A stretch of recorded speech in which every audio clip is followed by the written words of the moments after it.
À notre émission de la semaine, en première partie, nous recevons une dame qui nous vient du Gabon. Elle est originaire du Gabon. Léonia Nkogé, elle vit dans la ville de Sherbrooke, en fait, dans cette région-là. Cette dame a fait des études universitaires dans le domaine des communications. Elle a fait aussi les relations internationales, mais elle a surtout fait la gérontologie. Et c'est une artiste aussi. Donc, on parlera avec elle justement, en fait, de son art et pourquoi pas de, comment dirais-je, sa réalité en tant que membre de la diaspora africaine ici à Montréal, marié avec un Québécois et qui a une famille ici. Donc c'est très intéressant, je vous invite à suivre cette interview. Et en deuxième partie, nous recevons un artiste, vous avez déjà eu l'occasion de voir dans nos émissions, Just One. Il nous vient du Cameroun chez monsieur, il vit à Montréal depuis de très nombreuses années et s'intéresse beaucoup plus à un style musical où il parle beaucoup de la tribu Bantou. Bantou que l'on retrouve beaucoup en Afrique du Sud, en fait plutôt en fait l'Afrique centrale et même en Afrique du Sud. Le prototype, je suis un Bantou, comme lui-même. Donc on aura l'occasion de suivre cette interview. Madame, monsieur, bonsoir, ici Henri Ngaka. Bienvenue à notre magazine de télévision. J'espère que ça va très bien chez vous. Ne bougez pas, ça va causer après ces messages publicitaires. Madame, monsieur, bonsoir. Ici Henri Ngaka. Ne ratez surtout pas nos prochaines émissions présentées à ICI Télévision depuis Montréal. Ça va causer. Et nous voilà de retour à notre magazine de télévision. Si vous venez de vous joindre à nous, je vous dis encore une fois bonjour, sinon bonsoir, où que vous soyez actuellement dans ce bas monde. Et si vous nous suivez à partir de YouTube, parce que j'ai eu beaucoup de commentaires sur YouTube, je vous dis bonjour depuis Montréal. Nous recevons une grande dame à l'émission aujourd'hui. Elle est originaire du Gabon et elle vit à Sherbrooke. C'est une artiste, elle est peintre, enfin elle a beaucoup de spécialités, elle porte beaucoup de chapeaux. Bonjour, comment ça va? Bonjour, monsieur Henri, je vais très bien. C'est un honneur et un grand plaisir que de vous avoir à l'émission aujourd'hui. Et moi, donc, j'aurais bravé ciel et terre pour venir. J'ai bravé l'hiver, alors je suis venue. Franchement, vous êtes parti de Sherbrooke, quand même, c'est long, là. Hein? À peine 2 heures, et quand on est habitué à faire de la route, on trouve plus ça long. Ah, mais franchement, nous sommes flattés. On est très contents de vous avoir ici. Et je dois le préciser, elle a fait tout ce trajet à partir de Sherbrooke, madame, monsieur, pour venir jusqu'ici dans nos stations de télévision. On a une peinture, avant d'aller plus loin, parce que j'ai toujours une phrase, mais je vous la pose quand même. On va d'abord aller vers votre peinture. Je vous la pose quand même. Qui êtes-vous? Alors, je suis Léona, mère de 3 enfants, gabonaise d'origine, installée à Sherbrooke, en Estrie, depuis, je dis souvent, bientôt 30 ans, parce que je veux arriver aux 30 ans. En fait, depuis janvier 94, je suis installée à Sherbrooke. J'ai, dans mon parcours, étudié en communication, en relations internationales, en art aussi, art visuel.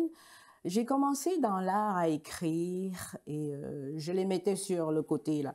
Mais, vous mettez ça de côté? Oui, je mettais ça de côté, l'écriture. Je l'ai longtemps mis. Pour vous concentrer sur vos études? À la peinture. À la peinture. Oui, oui. Vous mettez donc l'écriture de côté pour vraiment... me concentrer à la peinture. Pourquoi la peinture?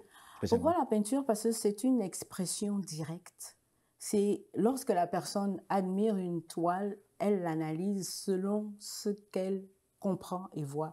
Et moi, lorsque je la fais, je l'analyse selon ce qui sort de moi. Alors, la créativité en peinture a suivi, en fait, l'écriture. À un moment donné, j'avais tellement d'écrits que je me suis dit, qu'est-ce que je vais faire avec?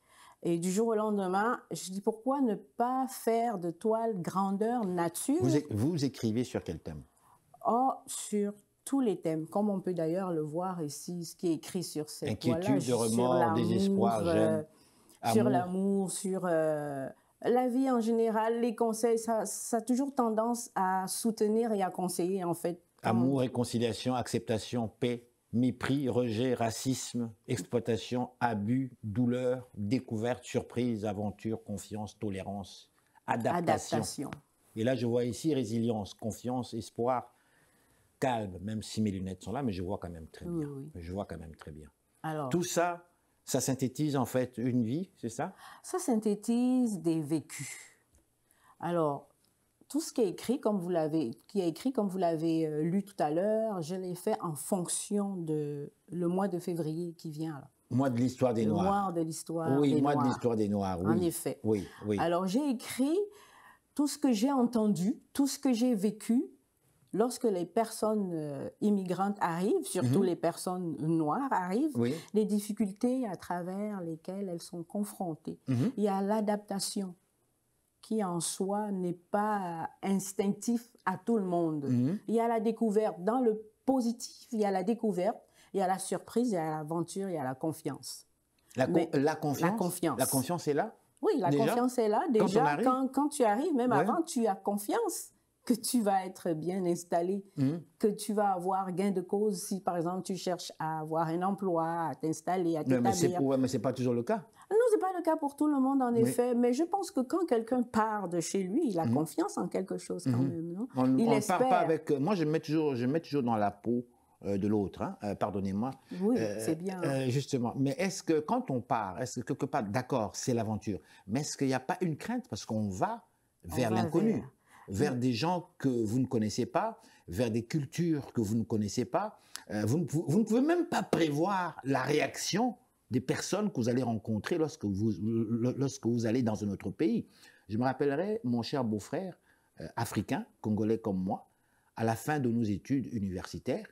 On faisait tous les deux des maîtrises ici à l'université de Montréal. Il me dit, beau-frère, moi je rentre chez nous au pays. Je dis, mais pardon, on est bien ici là. Il dit, non, non, non, non, non, non, non, je rentre. Je dis, mais pourquoi? Il me dit, parce que ici, pour un immigrant, c'est comme si tu faisais de la guérilla. Je dis, pardon? Il dit, parce que tu ne vois pas ton adversaire. Tu ne sais pas prévoir ses réactions. Tu ne sais pas comment te comporter par rapport. Donc, moi, tant qu'à faire ça, ce combat-là, je préfère aller sur le terrain où c'est nettement plus facile. Il est parti, lui, mais nombreux sont restés ici. Et comme moi, nombreux, on vit tous ces grands défis-là. Comme moi aussi. Justement, quand tu viens, tu es dans l'avion ou quelle que soit la façon dont tu viens, tu as en toi quand même une certaine confiance, un certain espoir. On est content, quelque part. Tu es content, là, pour découvrir. Tu sais que tu découvriras. Mais en fait, oui, tu as quelques petites craintes qui sont internes en toi, mais tu ne les fais pas voir. On est content, même la neige blanche, quand on la voit, on est content de la neige. On est tout ébahis, là, comme un jeune enfant qui découvre son nouveau jouet. On est hébété, on est ébahi, on veut tout de suite la palper. Attends quelques années après, c'est frais en tabarnouche. C'est frais en titi. En effet. Bon, alors, je vais revenir sur votre peinture. Finalement, c'est vous. Mots de mes mots dans ma peau. Oui, mot M-O-T-S, donc pour un mot. De mes mots, M-A-U-X, la douleur. Dans ma peau. Dans votre ma peau, dans, en tant que femme dans noire. mon dos, dans ma peau. Oui. Et c'est un recueil d'histoires, de vécus que j'entends de part et d'autre, d'immigrants aussi comme moi, qui lorsque nous sommes ensemble, nous échangeons, puis tout de suite on revient à ces conversations. Comment t'es-tu senti quand tu es arrivé? Maintenant que tu es là, comment tu te sens? Alors, c'est un recueil de mots que j'ai pris pour écrire ça ici, pour que tout le monde puisse voir comment l'autre se sent. À cette question que vous avez posée, quelles sont, je ne veux pas rentrer dans la vie privée intime des personnes, parce que je dois considérer que c'est quand même personnel, mais dans les réponses globales que vous avez reçues, comment est-ce qu'on s'est senti, mais comment est-ce qu'on se sent après? Comment la personne se sent après par rapport au fait qu'elle ait raconté son histoire, par exemple? Oui. Ben, elle se sent dégagée. Dégagée. Parce qu'elle en a parlé avec des personnes qui ont plus ou moins vécu ce qu'elle a vécu. Au moins, elle se dit, ah, je ne suis pas la seule personne à avoir vécu ça. Nous sommes plusieurs personnes qui vivent cela. Oui, ça dégage. Quand je vous écoute, je trouve ça très intéressant parce que je me reconnais quelque part aussi. Je suis noir comme vous, je suis africain comme vous. Et ça fait des années comme vous aussi que je vis ici. J'ai une famille comme vous aussi. Mais on ne parlera pas de moi, on est là pour parler de vous réellement. La question ici, si je vous parle de ça, si j'aborde cela de cette manière, simplement parce que vous m'avez dit, ça fait 30 ans, n'est-ce pas? Presque. Presque 30 ans. que vous vivez ici. Oui. Et lorsque je regarde dans votre tableau, il y a des éléments quand même en fait, très importants et tout à fait pertinents. Quand vous dites, par exemple, ici, mot M-O-T-S de mes mots M-A-U-X dans ma peau, comme tel. Ça fait longtemps que vous êtes là, vous. Très, très longtemps. Oui. Par rapport à ceux qui viennent d'arriver ici. En effet. Et eux qui vivent autre chose, ils vivent le mépris peut-être, ils vivent le rejet peut-être, le racisme, l'exploitation, une certaine douleur, comme ils vivent aussi l'amour. Ceux qui ont une chance, ils rencontrent des bonnes personnes, parce qu'il y a en fait des bonnes personnes partout dans ce bas monde. Mais vous, dans votre cas ici, ça fait 30 ans. Et là, j'arrive à ma question.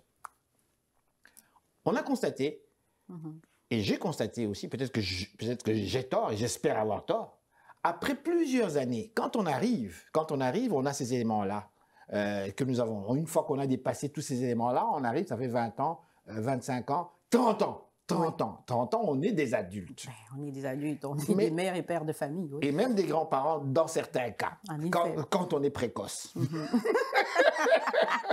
Mais ce que je veux dire, c'est qu'il y a ce mouvement de retour, peut-être pas chez tout le monde, mais chez beaucoup de personnes, je l'ai constaté, moi j'ai pu résister. Beaucoup de personnes, il y a ce mouvement qui après, c'est le retour. On pense un jour peut-être rentrer chez nous. Ou si on ne rentre pas, mais peut-être faire quelque chose chez nous. On commence à penser aux gens chez nous. Ça fait 30 ans là, 30 ans qu'on est parti. Mais là, on commence. Plein de gens sont morts. Plein de gens sont partis. On a vécu plusieurs tristesses, plusieurs choses personnelles, seul parce que tu ne peux pas en parler à d'autres. On ne connaît pas ce monde-là.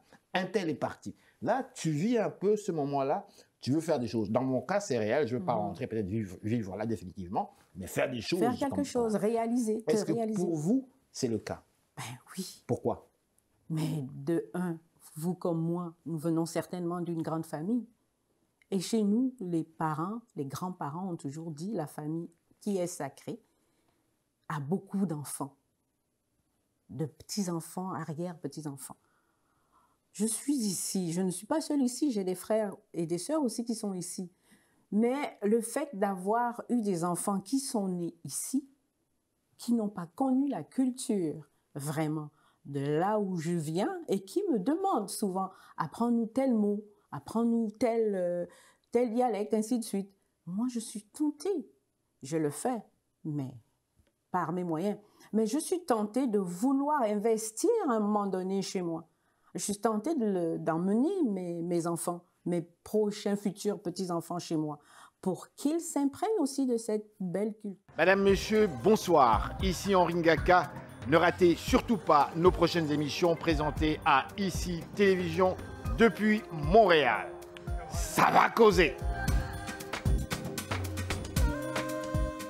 Pourquoi c'est important? Pourquoi c'est important pour vous? C'est important pour moi. Pourquoi? Nous sommes très spirituels, nous. Nous aimons savoir, nous allons faire savoir d'où nous venons. Et moi, je vais le faire savoir à mes enfants. Je vais leur faire comprendre que telle culture, avec telle autre culture, se mêler ensemble, donnerait un plus. Donc, en fait, c'est un plus que je voudrais inculquer comme valeur à mes enfants, des valeurs ancestrales. Donc, pour vous, c'est très important. Très important. Parce que je vous pose cette question parce qu'on voit maintenant des têtes d'affiche connues, américains, des grands acteurs. Il y a même un là qui est retourné au Gabon, d'ailleurs, même chez vous. J'ai vu le documentaire, il était tout fier, tout reçu. Là, vraiment, je me suis dit, mais c'est quelque chose. Samuel Lee Jackson. Voilà, je me suis dit, mais c'est vraiment terrible, c'est quelque chose. Donc, vos ancêtres ont été pris comme des esclaves. Et vous, après des siècles, vous avez toujours ça en tête, tout ça, repartir. vous retournez pour aller obtenir votre citoyenneté. Je pense qu'il est devenu même gabonais, quelque part. Est-ce que c'est ce que vous voulez donner à vos enfants, c'est ça? Ah ben, mes enfants ils sont nés ici, oui, mais ils ont déjà leur acte de naissance gabonais. Hein? Ah bon? Mais non, il ne faut pas traîner. Donc pour vous, c'est très important? C'est très important. Mais est-ce que vos enfants parviennent-ils aujourd'hui ici à s'identifier quand même? Bien sûr, ils sont québécois, naturellement, ils sont nés ici, ils ont grandi ici, ils parlent comme tous les Québécois, ils sont chez eux, comme on dit. Ils sont vraiment chez eux. Exactement. Mais est-ce que, pour vous, l'importance même de leur inculquer des éléments culturels sur l'Afrique, sur votre pays, le Gabon, votre pays d'origine, est-ce que c'est important ou bien lorsqu'on observe, par exemple, chez de nombreux jeunes, où on est à côté des États-Unis, vous savez, on a cette influence américaine qui est très très forte. Et même si on ne veut pas, elle est là quand même. Elle vient vers vous et vous mange quand même. Alors, mais vous, dans tous ces éléments-là, il y a les États-Unis, les enfants ici, beaucoup, peut-être que je dis une bévue, mais ils sont plus américains qu'ils ne seraient européens quelque part. Ils disent on est québécois, mais quelque part, on voit bien que tout ce qui vient des États-Unis, on s'en imprègne. On le prend, on prend volontiers. Mais vous, venant avec les éléments d'Afrique, j'arrête là. Est-ce que ce n'est pas quétaine quelque part pour avoir des enfants? Non, non, non, pas du tout. Non, c'est une richesse, c'est un plus, ce sera toujours un plus, ça ne peut pas être quétaine. Par rapport à leurs chums, dans leurs amis? J'ai toujours dit à mes enfants qui sont de mère noire et de père blanc, que je ne vous dirai jamais, par exemple, allez épouser un homme noir ou allez épouser une femme blanche, c'est votre choix. S'ils viennent vous poser cette question-là, vous faites quoi? Je leur dis, c'est votre choix, comme moi j'ai eu le choix. En fait, moi, mes parents m'ont donné le choix. Je suis avec un homme blanc. Vos parents vous ont donné le choix? M'ont laissé ce choix-là. Ça veut dire que si vos parents auraient dit non, vous l'aurez pas fait, c'est ça? En fait, plus que je suis ici, je ne sais pas. Oui, non, mais je vous pose cette question parce qu'on vit tous ces mêmes problèmes-là, ces mêmes situations-là, où nous, dans nos cultures, qu'on soit adulte ou pas, on doit demander quand même la permission aux parents. On doit quand même leur en parler parce que quelque part, on veut la bénédiction. Voilà. Si on n'a pas la bénédiction, attention, là, les maladies peuvent venir, les enfants seraient très, très envoûtés. Vous savez très, très bien de quoi je parle. Et même les gens y croient. Mais c'est ce qu'on nous dit, est-ce que c'est vrai? Votre mariage, votre ménage sera maudit. Il y aura de la malchance parce que vous ne respectez pas. Donc, il faut demander la permission aux parents, aux grands-parents qui vous donnent, comme on dit chez nous. Il faut leur en parler, puis ils te donnent sa bénédiction. Ça veut dire, moi, dans mon cas, on te crache sur le visage, je suis là, tout. La bénédiction. Elles sont différentes, les bénédictions. C'est quoi cette bénédiction? Nous, on te lève les bras vers le ciel ou on te fait un signe de croix au front. En tout cas, c'est différent. Mais chez vous, donc, ça a été accepté par la famille sans aucun problème, c'est ça?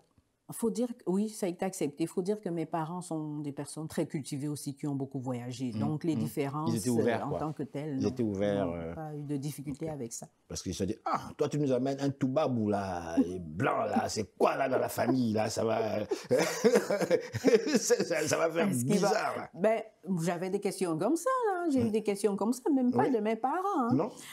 Genre, est-ce que quand tu vas l'emmener au Gabon, est-ce qu'il va s'asseoir et manger dans le même plat que nous? Est-ce que s'il faut l'emmener à la chasse, il viendra à la chasse? Est-ce qu'il va pas rougir s'il est un tout petit peu blessé? Oui, j'ai eu des questions comme ça qui m'ont fait rire. Les gens posent toujours des questions parce qu'ils ne savent pas. Et je suppose que dans votre cas, vous ici, là, aïe, aïe, aïe, je vois la famille de l'homme là, dit, mais toi là, mon gars, t'aimes ça, les bronzés là.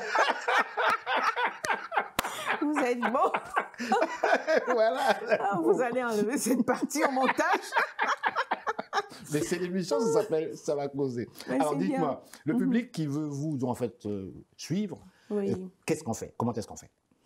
En général, lorsque j'ai une présentation, je mets sur mes réseaux sociaux, c'est-à-dire que j'ai une page professionnelle, Facebook, et une page, disons une petite page aussi. J'ai 2 pages Facebook professionnelles intitulées « C'est thérapeutique ». OK. Pourquoi c'est thérapeutique? Parce que je suis aussi massothérapeute, kinésithérapeute, gérontologue. Oh, oui, et je pense que vous avez une maîtrise en gérontologie. Oui, j'ai une maîtrise second cycle en gérontologie, soutien, conseil et intervention. Donc, j'ai une clinique que j'ai nommée « C'est thérapeutique » parce que j'englobe mon art. Oui, En fait, je fais de l'art altruiste parce que cet art a tendance à sensibiliser les gens, à aider les gens, à conseiller, à guider, à suivre les gens. L'art altruiste, c'est vraiment pour aider, c'est ça? Aider, donner. Donner, d'accord, ok. Ce n'est pas, il y a une différence entre une autre forme d'art? Est-ce qu'on parle de l'art? Parce qu'il me semble moi, que je parle d'art altruiste parce que c'est un peu comme si je faisais de la psychologie, là. Donc, quand la personne voit mon art et ce que je ressors de mon art, c'est-à-dire les paroles, c'est des conseils. Les gens viennent assister à mes spectacles lorsque j'ai des toiles grandeur nature. Et après, ils viennent me voir, ils me disent, waouh, tu sais que tu m'as fait toute une thérapie. Donc, c'est ce que j'appelle. Lorsque les gens vous disent cela, est-ce que c'est par rapport à quel thème, quel sujet précisément? C'est un exemple pour qu'on puisse comprendre. Jusqu'à présent, j'ai Amaré et Sensibilise. Ça, c'est 2 femmes. C'est une toile représentée par 2 femmes. Alors, la thématique là-dedans veut que les femmes, entre elles, on se sensibilise, on s'entraide. Au lieu de se marcher dessus, au lieu de se critiquer, comme on sait que la reine féminine est plutôt très sensible, lorsque tu es, par exemple, en emploi avec plusieurs ou certaines femmes, tu as tendance à un peu être à côté. Parce que quand tu essayes de prendre les devants, quand tu essayes de t'exprimer, de dire, bon, ce projet, on va le conduire comme ça, ce n'est pas toutes les femmes qui le prennent bien. Ouais. Parce qu'avec notre sensibilité, elles vont se dire, oh, elle veut montrer qu'elle sait, elle est mieux que nous. Donc, dans mon écriture et ma toile, Amaré et Sensibilise, je sensibilise les femmes, j'interpelle les femmes à se souder parce qu'il ne sert à rien que l'on fasse des marches pour revendiquer notre position dans l'échelle sociale, alors qu'entre nous, dans des sphères comme au niveau du travail ou bien des rencontres, on ne sait pas se souder. Mais est-ce que ce n'est pas la compétition normale, naturelle qui se passe entre êtres humains et plus particulièrement chez les femmes aussi, comme ça se passe d'ailleurs chez les hommes? Oui, chez les hommes aussi, mais je suis une femme et je sais un peu comment on est. C'est plus juste la compétition, c'est un manque de solidarité. Pourquoi on revendique nos droits? Pourquoi les hommes ne revendiquent pas leurs droits? Mais les hommes ne revendiquent pas dans leurs droits parce que jusque-là, ça semble aller. Mais d'ici quelques années, peut-être les hommes vont commencer à revendiquer leurs droits. Parce que les femmes prennent de plus en plus de place. Jusque-là, les hommes disent pas un mot, ils sont bien contents. On les fait venir. Mais quand ils vont voir que les femmes, comme elles sont bonnes, parce que moi, je dis toujours, il ne faut jamais juger les gens. Ça, c'est mon point de vue. Ça, c'est personnel. J'espère que je me trompe, mais jamais par le sexe. Pourquoi? Depuis l'école primaire, on voit ça. À l'école primaire, déjà, tu vois une fille, là, elle est très studieuse, elle est sérieuse, elle va, elle revient chez elle, elle lit ses histoires, tu sais. Tu vois, c'est une fille qui veut, tu sais. Et ça, c'est depuis l'école primaire. Il y en a, ça va jusqu'à l'école secondaire, cégep, université. C'est du monde comme ça. Tu n'as pas le choix que de respecter et d'admirer quelqu'un comme ça. C'est une femme. Donc, ça n'a rien à voir avec le fait qu'elle soit femme ou homme. Elle est comme ça, elle est bonne, on la respecte. On a tous eu des professeurs à l'université femmes qui étaient très bonnes. C'est très valable. Il y a des présidents de femmes. On ne les voyait pas comme femmes, on les voyait comme des professeurs. Alors pour moi, je ne vois pas cette différence-là. J'ai trop de respect pour les femmes. C'est ça, mais je voulais dire, en posant la question, pourquoi les femmes revendiquent des droits, leurs droits. Je voulais en venir à dire que si nous revendiquons des droits vis-à-vis de la rente masculine, qu'on veut qu'elle nous regarde, qu'elle nous octroie les places qu'on mérite par rapport à nos capacités. Entre nous, on pourrait commencer aussi à se donner un coup de pied là, et pour se souder de plus en plus, au lieu de se faire rabaisser et tout, de dire, bon, elle a obtenu, par exemple, elle a obtenu tel poste parce qu'elle sort avec telle personne. C'est pas normal, non? C'est pas toujours ça, d'ailleurs. Non, c'est pas toujours ça, parce qu'on sait qu'il y a quand même en fait, des femmes très, très, très compétentes. Et ça, je le répète. Bon, qu'est-ce qu'on doit retenir? La compétition soit malsaine. Qu'est-ce qu'on doit retenir de notre interview? Ben, on doit retenir que pour le mois de l'histoire des Noirs, j'ai conçu cette toile qui sera une exposition, mini-exposition itinérante tout le long du mois de février. C'est-à-dire que je la ferai exposer aux endroits stratégiques de la ville de Sherbrooke. Donc, si les gens veulent me suivre, ils peuvent aussi suivre à partir de mon site Facebook, où je mettrai toutes les informations. Encore une fois, merci infiniment. Ben, moi aussi, je vous remercie, Monsieur Henri, de m'avoir invité. Ce fut plaisant. Merci beaucoup, merci. Alors voilà, mesdames, messieurs, restez là. Nous sommes de retour tout de suite après ces réclames publicitaires. Mesdames, messieurs, bonsoir. Ici Henri Ngaka. Ne ratez surtout pas nos prochaines émissions présentées à ICI Télévision depuis Montréal. Ça va causer.